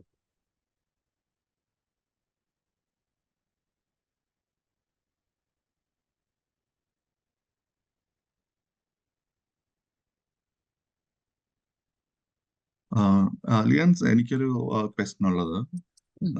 നമ്മൾ ഈ stock മാർക്കറ്റിനെ പറ്റി പറയുമ്പോൾ there is a concept called especially insurance schemes, unit linked insurance plans and then index funds. ഇതേപ്പറ്റി ഒന്ന് സൂചിപ്പിക്കും. ഈ stock മാർക്കറ്റിനെ ഇത്രയും ഒരു നെഗറ്റീവ് പ്ലേസ് ഫോർ ഇൻവെസ്റ്റ്മെന്റ് എന്ന് ആക്കി തീർത്ത ഒരു ഇൻസ്ട്രുമെന്റ് ആണ് ULIP, unit linked insurance plan. എനിക്ക് തോന്നുന്നു ഓൾമോസ്റ്റ് 2005, 6, 7 പീരീഡിലാണ് ഏറ്റവും കൂടുതൽ യൂലിപ്സ് സെല്ല് ചെയ്യപ്പെട്ടതും മിസ് സെല്ല് ചെയ്യപ്പെട്ടതും. യൂലിപ്പ് എന്ന് പറയുന്ന my personal opinion, you should not club insurance with investment. If you wanted to get insurance, you separately invest or separately take insurance plans, and the balance should be invested. ഈ രണ്ടുകൂടെ club ചെയ്താൽ പലപ്പോഴും അത് issuer കമ്പനിക്ക് ആ ഒരു instrument, insurance എന്നും പറയാൻ പറ്റില്ല, ഇൻവെസ്റ്റ്മെന്റ് എന്നും അതിനെ പറയാൻ പറ്റില്ല, അത് ഇഷ്യൂ ചെയ്യുന്ന കമ്പനിക്കായിരിക്കും പലതിനും അഡ്വാൻറ്റേജ്. അപ്പം ഇൻവെസ്റ്റ്മെന്റും ഇൻഷുറൻസും കൂടെ ക്ലബ് ചെയ്യാണ്ടിരിക്കുക. യൂലിപ്പ് എന്ന് പറയുന്നത് നമ്മൾ ഒരിക്കലും പ്രൊമോട്ട് ചെയ്യാൻ ഞാൻ ആഗ്രഹിക്കാത്ത ഇൻസ്ട്രുമെന്റ് ആണ്. പക്ഷേ may be some of the good ULIPs has given return. അത് എനിക്ക് എൻ്റെ അറിവിൽ യൂലിപ്പ് വലിയൊരു റിട്ടേൺ കൊടുത്തത് എനിക്ക് തോന്നുന്ന അധികം ഇല്ല. ICICIയുടെ ഒക്കെ യൂലിപ്പുകൾ കൊടുത്തിട്ടുണ്ട്. പക്ഷെ ഇത് ആദ്യം അവരത് പ്രൊമോട്ട് ചെയ്തത് 3 ഇയർ നിങ്ങൾ ഇൻവെസ്റ്റ് ചെയ്താൽ ആഫ്റ്റർ 20 ഇയേഴ്സ് വലിയൊരു റിട്ടേൺ കിട്ടുമെന്നാണ്. പക്ഷെ അങ്ങനെ ഒരു കൊടുത്ത അതെനിക്ക് വലുതായിട്ട് അറിയില്ല. അപ്പൊ ഇത്രയേ ഉള്ളൂ അതിനകത്തൊരു ബേസിക് എന്ന് പറയുന്നത്. ഇൻവെസ്റ്റ്മെന്റും ഇൻഷുറൻസും ക്ലബ് ചെയ്യാണ്ടിരിക്കുക. ഇൻഷുറൻസിന് വേണ്ടി സെപ്പറേറ്റ് കൊടുക്കുക, ഇൻവെസ്റ്റ്മെന്റ് സെപ്പറേറ്റ് ആക്കുക. ഇൻഡെക്സ് ഫണ്ട് എന്ന് പറയുന്നത് we are investing in index securities ആണ്. അപ്പം അതും ഇതും തമ്മിൽ, ഇൻഷുറൻസോ അല്ലെങ്കിൽ യൂണിറ്റും ഇപ്പം തമ്മിൽ കണക്ഷൻ ഇല്ല. അപ്പം സ്റ്റോക്ക് മാർക്കറ്റിൽ ഇൻവെസ്റ്റ് ചെയ്യുമ്പോൾ കുറച്ചുകൂടെ സേഫ് ആയിട്ട് നിങ്ങൾക്ക് ഇൻവെസ്റ്റ് ചെയ്യണമെങ്കിൽ ഇൻഡെക്സ് ഫണ്ട് എന്ന് പറയുന്നത് മ്യൂച്വൽ ഫണ്ടിൽ തന്നെ ഇൻഡെക്സ് ഷെയർസിൽ ഇൻവെസ്റ്റ് ചെയ്യുന്ന ഫണ്ടുകളുണ്ട്. ആ ഫണ്ടിൽ ഇൻവെസ്റ്റ് ചെയ്യുക എന്നുള്ളതാണ്. അതുപോലെ ഇൻഡെക്സിൽ ഇൻവെസ്റ്റ് ചെയ്യാൻ റിസ്ക് കുറയ്ക്കാൻ നമുക്ക് ETF ഉണ്ട്, നിഫ്റ്റിയുടെ ETF ഉണ്ട്, നിഫ്റ്റിയുടെ ചെറിയ യൂണിറ്റ്സുകൾ നമ്മൾക്ക് മേടിക്കാം. അപ്പൊ പലപ്പോഴും എനിക്ക് തോന്നിയിട്ടുള്ളത്, എൻ്റെ പേഴ്സണൽ അഡ്വൈസ് എന്ന് പറയുന്നത്, നമ്മുടെ ഗ്രൂപ്പിനോടായതുകൊണ്ട് നിങ്ങൾ ഇക്വിറ്റി മാർക്കറ്റിൽ ഇൻവെസ്റ്റ് ചെയ്യണമെങ്കിൽ വെരി സേഫ് പ്ലേ ആണ് ഉദ്ദേശിക്കുന്നതെങ്കിൽ ഇൻഡെക്സിൽ ഇൻവെസ്റ്റ് ചെയ്യാം, അല്ലെങ്കിൽ അല്ലാത്ത ഇൻഡെക്സ് ഫണ്ടിൽ ഇൻവെസ്റ്റ് ചെയ്യാം. അത് വേണമെന്നില്ല. കുറച്ചുകൂടെ കൂടുതൽ ഇക്വിറ്റിയിൽ ഏതാണെങ്കിലും ഇൻവെസ്റ്റ് ചെയ്യാൻ വന്നു നമ്മളൊരു റിസ്ക് എടുക്കാൻ തീരുമാനിച്ചു. അപ്പം ഇൻഡെക്സ് അല്ലാത്ത നോർമൽ ഇക്വിറ്റി ഫണ്ട്സിൽ ഇൻവെസ്റ്റ് ചെയ്യുക എന്നുള്ളതാണ്. പക്ഷെ ഏറ്റവും സേഫ് ആയിട്ട് അല്ലെങ്കിൽ കുറച്ചുകൂടെ സേഫ്റ്റി വേണം എന്നുണ്ടെങ്കിൽ we can choose index funds. Index funds കൊണ്ട് ഉദ്ദേശിക്കുന്നത് ഏറ്റവും ബ്ലൂ ചിപ്പ് ഷെയർസ്, അല്ലെങ്കിൽ ഇൻഡെക്സിൽ വരുന്നത് ക്യാപിറ്റലൈസേഷനും റിട്ടേൺ വൈസും എല്ലാം കൊണ്ടും ഏറ്റവും ടോപ്പ് പെർഫോമിംഗ് ആയിട്ടുള്ള 50 ഷെയർസിന്റെ കോമ്പിനേഷൻ, അതിൽ നമ്മൾ ഇൻവെസ്റ്റ് ചെയ്യുന്നു എന്നുള്ളതാണ് മീനിങ്. അപ്പൊ comparatively risk will be low. Thank you.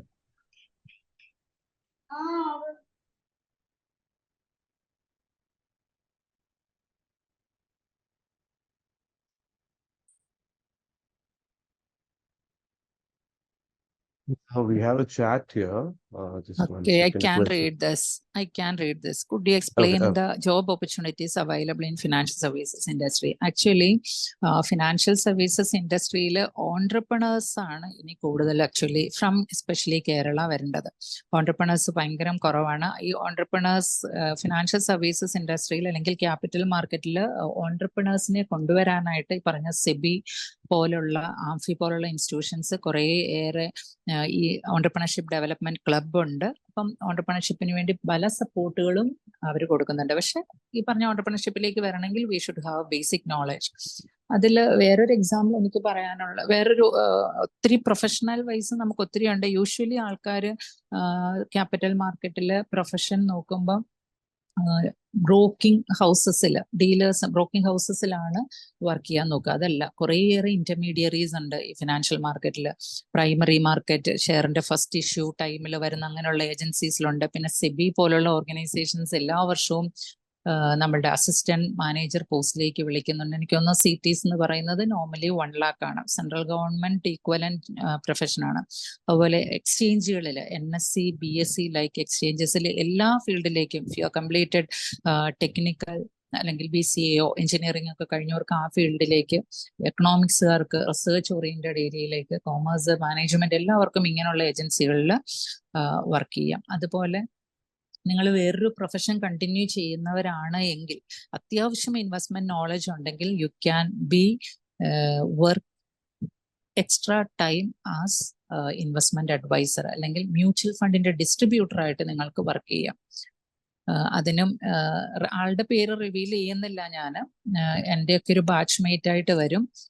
along with his personal business and profession, he is an active investment advisor. അതൊരു 5 to 10 years എക്സ്പീരിയൻസ് കൊണ്ട് സ്വന്തം പോർട്ട്ഫോളിയോ മാനേജ് ചെയ്ത് ഇപ്പൊ മ്യൂച്വൽ ഫണ്ട് അഡ്വൈസർ ആയിട്ട് എനിക്ക് തോന്നുന്നു ഓൾമോസ്റ്റ് ഒരു 1 lakh per month without any work earn ചെയ്യുന്നവരെ എനിക്കറിയാം. അപ്പൊ മ്യൂച്വൽ ഫണ്ട് അഡ്വൈസർ ആകണമെങ്കിൽ നമ്മളൊരു 1 year ക്യാപിറ്റൽ മാർക്കറ്റ് റിലേറ്റഡ് നമ്മളൊന്ന് സ്റ്റഡി ചെയ്യുക. അതിനകത്ത് ബേസിക് നോളജ് എടുക്കുക. അതായത് നമ്മൾ ത്രൂ ഇൻവെസ്റ്റ് ചെയ്യുന്നവർക്ക് ഒരു ബേസിക് ഇൻഫർമേഷൻ കൊടുക്കാനുള്ള ഒരു കപ്പാസിറ്റി നമുക്ക് വന്നാൽ മതി. അതിനൊക്കെ ഹെൽപ്പ് ചെയ്യാൻ എനിക്ക് തോന്നുന്നു ഇഷ്ടം പോലെ യൂട്യൂബ് ചാനൽസ് ഉണ്ട്. വളരെ സിമ്പിൾ ആയിട്ട് ഇതിനെപ്പറ്റി എക്സ്പ്ലെയിൻ ചെയ്യുന്ന യൂട്യൂബേഴ്സും ബ്ലോഗേഴ്സും ഒക്കെ ഉണ്ട്. If you R A younger person അല്ലെങ്കിൽ ജസ്റ്റ് ഗ്രാജുവേറ്റഡോ പോസ്റ്റ് ഗ്രാജുവേറ്റഡോ ഒക്കെ ആണെങ്കിൽ ഷാരിഖ് ഷംസുദ്ദീനും ഫിനാൻസ് വിത്ത് ശരണും ഒക്കെ പോലുള്ള ചാനലുകൾസ് നോക്കിയാൽ അതിനകത്തുനിന്ന് കുറേയേറെ ഇൻഫർമേഷൻസ് നിങ്ങൾക്ക് കിട്ടിയിട്ട് നിങ്ങൾക്ക് തന്നെ അതിലൊരു പ്രൊഫഷൻ എടുക്കാൻ പറ്റും. ഇതൊക്കെ ഞാൻ പറഞ്ഞൊരു ചെറിയ ഏരിയ ആണ്. ഈ പറഞ്ഞ നല്ല ജോബ് ഓപ്പർച്യൂണിറ്റീസ് ഉള്ള സ്ഥലമാണ്. കാരണം ഈ ഇൻഫ്ലേഷൻ ഹൈക്ക് ചെയ്തതുകൊണ്ട് ഈ ഫിനാൻഷ്യൽ പ്ലാനിങ്ങിനും ഇൻവെസ്റ്റ്മെന്റ് അഡ്വൈസസിനും ഒക്കെ വളരെയേറെ റെലവൻസ് ഉള്ള ഒരു സമയമാണ്. അപ്പം ആൾക്കാർ ഈ ഫിനാൻഷ്യൽ പ്ലാനേഴ്സിന്റെ ഒക്കെ സർവീസസ് എടുക്കാറുണ്ട്. അതുപോലെ നിങ്ങൾ CFP സർട്ടിഫൈഡ് ഫിനാൻഷ്യൽ പ്ലാനർ എന്നുള്ള ഒരു കരിയർ, ഒരു പ്രൊഫഷണൽ ഡിഗ്രി അക്വയർ ചെയ്യുവാണെങ്കിൽ എനിക്ക് തോന്നുന്നു വർക്ക് ചെയ്യാൻ തന്നെ starting salary will be 1 lakh in Kerala. എല്ലാ ഇൻവെസ്റ്റ്മെന്റ് ഫേംസും ഈ പറയുന്ന ഫിനാൻഷ്യൽ പ്ലാനേഴ്സിനെ അപ്പോയിന്റ് ചെയ്യാറുണ്ട്. അത് കഴിഞ്ഞൊരു സർട്ടൺ ഇയേഴ്സ് എക്സ്പീരിയൻസ് കിട്ടിയിട്ട് വീണ്ടും നമ്മൾ പ്രാക്ടീസ് ചെയ്യുവാണെങ്കിൽ sky will be the limit എന്ന് എനിക്ക് പറയാം. നമ്മൾ നല്ല റിട്ടേൺ ജനറേറ്റ് ചെയ്യുകയാണെങ്കിൽ automatically we will get more investors.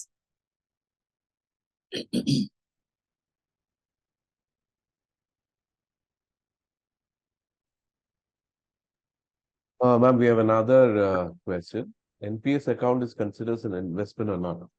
Definitely, NPS is considered as an investment. Those who are working in unorganized sector, business ചെയ്യുന്നവർക്കോ അല്ലെങ്കിൽ പ്രൈവറ്റ് ഫേംസിലൊക്കെ വർക്ക് ചെയ്യുന്നവർക്ക് അവരുടേതായിട്ടുള്ളൊരു retirement corpus ഉണ്ടാക്കണം എന്ന് ആഗ്രഹം ഉണ്ടെങ്കിൽ അല്ലെങ്കിൽ ഒരു പെൻഷൻ വേണമെങ്കിൽ NPS സ്റ്റാർട്ട് ചെയ്യാവുന്നതാണ്. I am also an NPS account holder. എൻ്റെ പെൻഷൻ എന്ന് പറയുന്നത് 2013 തൊട്ട് ജോയിന്റ് ഗവൺമെന്റ് സർവീസിൽ ജോയിൻ ചെയ്തവർക്ക് NPS ആണ്. പക്ഷേ അത് NPS ഇല്ലാണ്ട് ആ ഫണ്ട് എൻ്റെ കയ്യിൽ തന്നാൽ അതിലും നന്നായിട്ട് മാനേജ് ചെയ്യാമെന്ന് ആഗ്രഹിക്കുന്ന ആളാണ് ഞാൻ.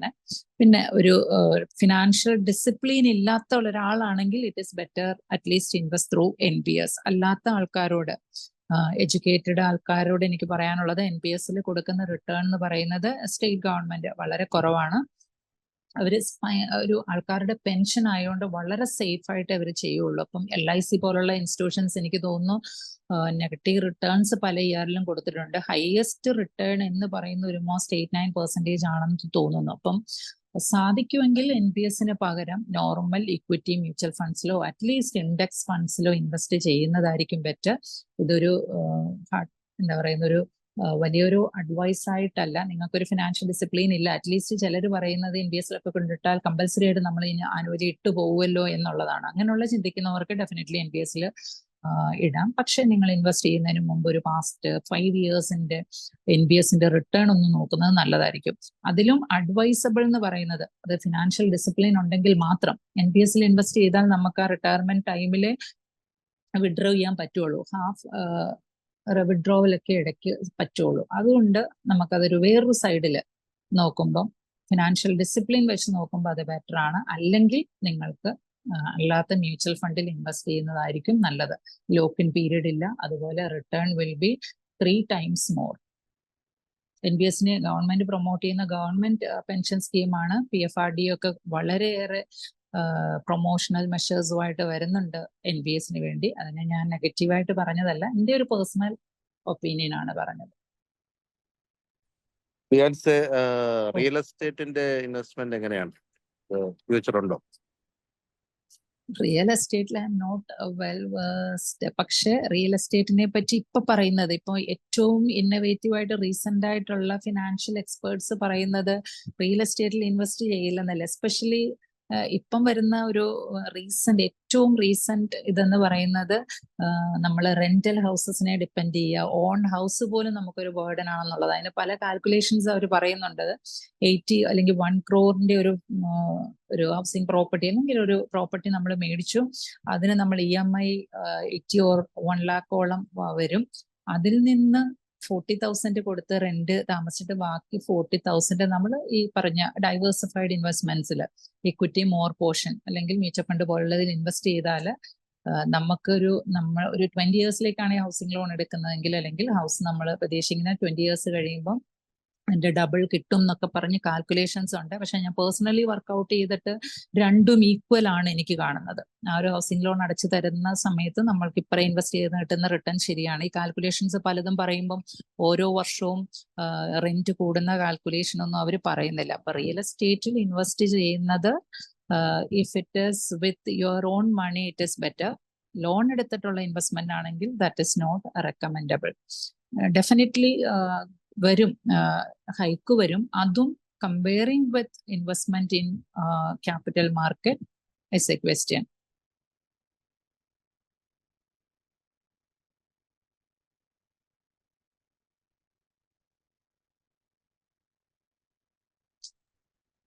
അവിടെ ഒരു ക്വസ്റ്റ്യൻ വന്ന് കിടപ്പുണ്ട്. I think which companies mutual funds gives good return? May be mutual ഫണ്ട്സിനുള്ളിൽ തന്നെയുള്ള ഡിഫറെന്റ് സ്കീംസിനെ പറ്റി ഒരു ഓക്കെ പറയാം.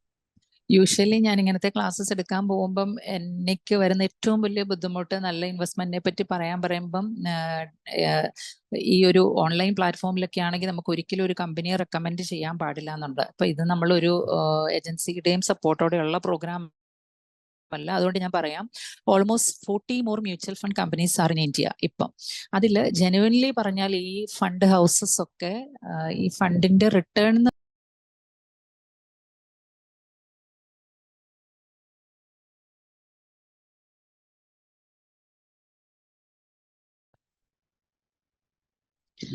Depends on fund managers performance. അപ്പം ഒരു എക്സാമ്പിൾ SBIയുടെ ഫണ്ട് മാനേജർ ഈ വർഷം നല്ല റിട്ടേൺ കൊടുക്കുന്നില്ലെങ്കിൽ immediately they will replace him with those who are given good returns.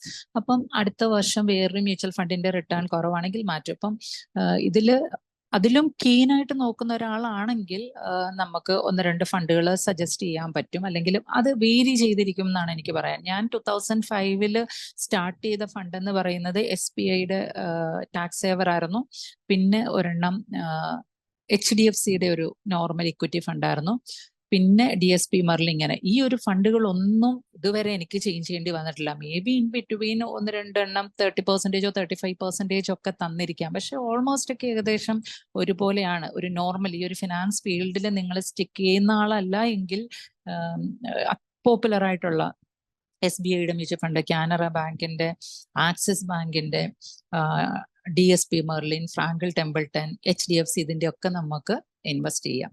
പക്ഷെ ഒന്നോ രണ്ടോ ഫണ്ട് സജസ്റ്റ് ചെയ്യാൻ പറഞ്ഞാൽ ഡെഫിനറ്റ്ലി ഞാൻ പറയും HDFCയുടെ ഇക്വിറ്റി ഫണ്ട്, SBIയുടെ മാഗ്നം, SBI മാഗ്നം എന്ന് പറയുന്ന ഫണ്ട്, ആക്സിസ് ബാങ്കിന്റെ ഒരു ഫ്ലെക്സി ഫണ്ട് ഉണ്ട്. ഇതൊക്കെ ഇൻവെസ്റ്റ് ചെയ്യാനായിട്ട് പറയുന്ന ഫണ്ടാണ്.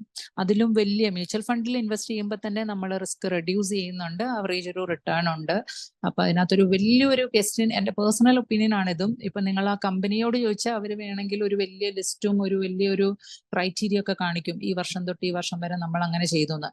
പിന്നെ സഡൻ ഇൻവെസ്റ്റ് ചെയ്യുന്നവർക്കുള്ള ഒരു ഇത് നമ്മുടെ AMFI, association of mutual funds in ഇന്ത്യയുടെ വെബ്സൈറ്റിൽ കയറിയാൽ എല്ലാ ഫണ്ടുകളുടെയും പെർഫോമൻസ്, അവരുടെ എല്ലാത്തിന്റെയും NAV റിട്ടേൺ കൊടുത്തതിന്റെ ഒക്കെ ഒരു ഹിസ്റ്ററി കാണും.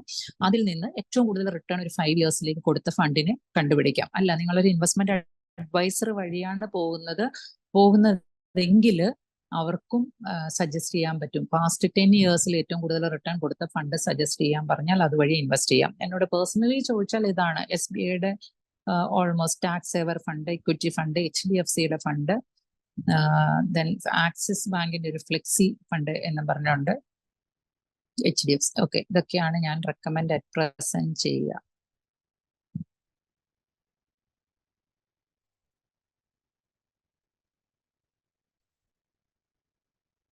ബിഗിനേഴ്സിന് എപ്പോഴും എനിക്ക് തോന്നുന്നത് അതിനെപ്പറ്റി ഒരു ഇൻഫർമേഷൻ നിങ്ങൾക്ക് കിട്ടുന്നിടം വരെ, അല്ലെങ്കിൽ ഇതിലേക്ക് കൂടുതൽ ഇൻവെസ്റ്റ്മെന്റ് വരുന്നതിന് മുമ്പ് സജസ്റ്റബിൾ ആയിട്ടുള്ള ഒരു ഇൻവെസ്റ്റ്മെന്റ് ഫണ്ട് എന്ന് പറയുന്നത്, ഫണ്ട് ഹൗസ് എന്ന് പറയുന്നത് SBI.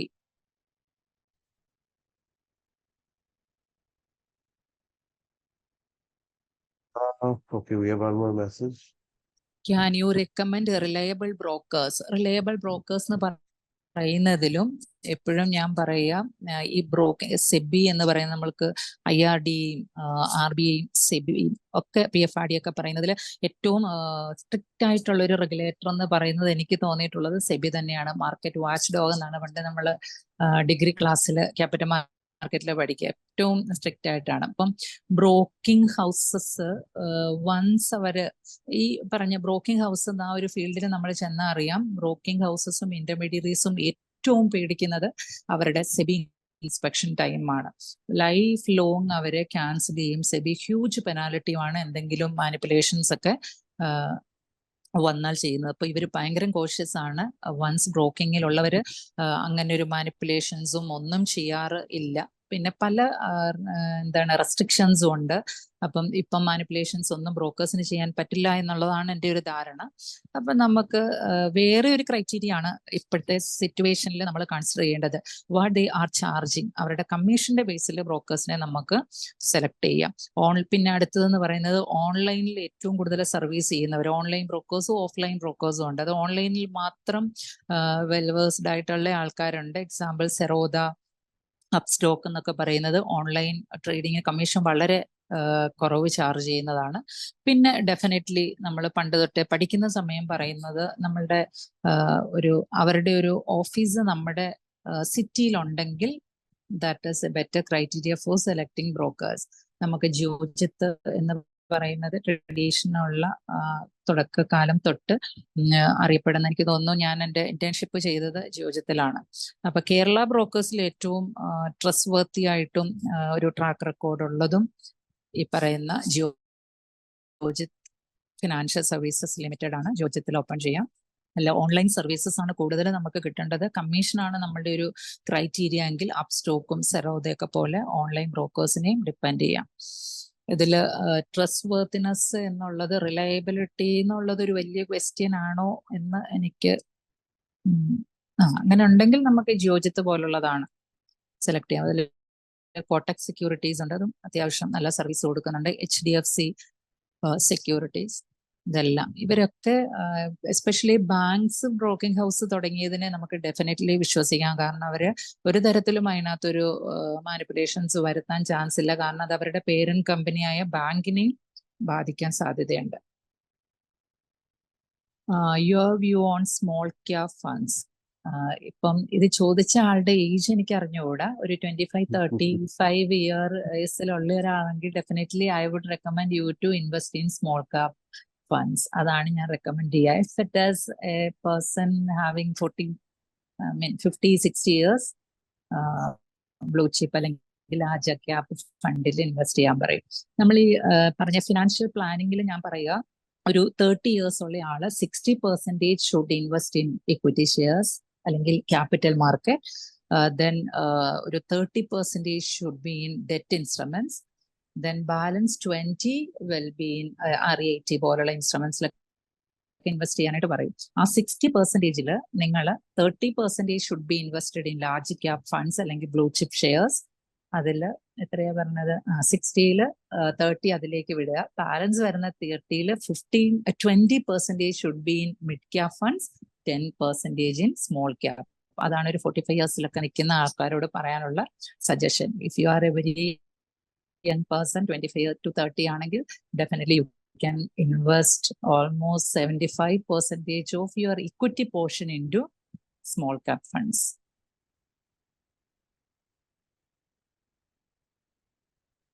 I think we are nearing the end of the session.